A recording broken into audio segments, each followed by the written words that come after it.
If you're a Yappings fan, I know I'm going to sound absolutely insane, but please bear with me. Have you seen the new movie, the Yappings Praise 2 movie? Hopefully you have, because this contains some spoilers. Okay, as we know, Henry, Emily, and Charlotte Emily play a part in the new movie, right?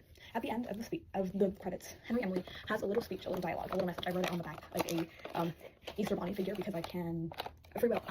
Mike, I wish we'd had more time after our conversation about Charlotte, but I'm sending you this message now, in case I can't deliver it in person. He pauses, right? Okay. I'm sending you this message now in case I can't deliver it in person. So when he delivers his little dialogue thing, he says it slowly, he says it solemnly, he says it hesitantly. Are you familiar with this Silver Eyes series that follows Charlotte Emily, animatronic Charlotte Emily? Maybe you are. Okay. Henry, Emily, and Charlotte Emily play a major part in these series. Okay? And something really unfortunate happens to Henry Emily. Okay? On page 110 of the Silver Eyes graphic novel. When we went through the door, she covered my face with her hand so I wouldn't see what's in the living room. But I did see. So that's how, of course. Sorry. Charlie is talking to John about her father's death. Okay? This is the fourth closet. On page 129. My dearest Jenny. What? It's a letter from your dad. My dearest Jenny, I have warped and twisted my surroundings to the point where I can never be sure I'll ever settle into reality again. Even if I did manage to turn off everything planted in the walls made to deceive myself, the damage is done and far too great. Daddy. Charlie, this is pretty rough. Please keep reading, John. I have my Charlie with me, though she gives me no joy.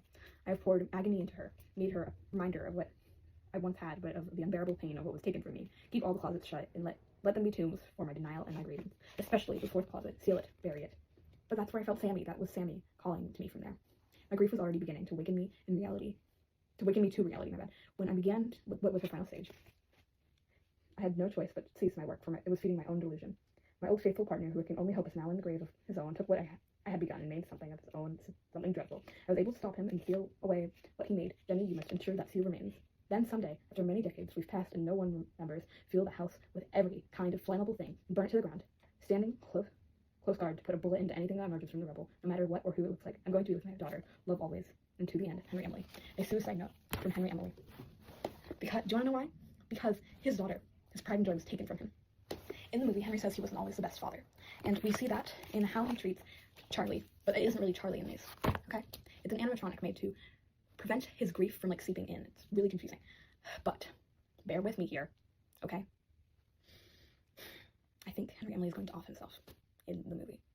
Because this seems like a suicide note, too. Because Dad's Quest brings back memories of Charlie. And him telling, what's his name, Mike, also brings that back. So that grief kind of pours back into him, and then he takes his own life. But hey, that's just a theory. A theory from Sickly Sweet. I am not stealing that thing. I sound absolutely deranged, but it's okay.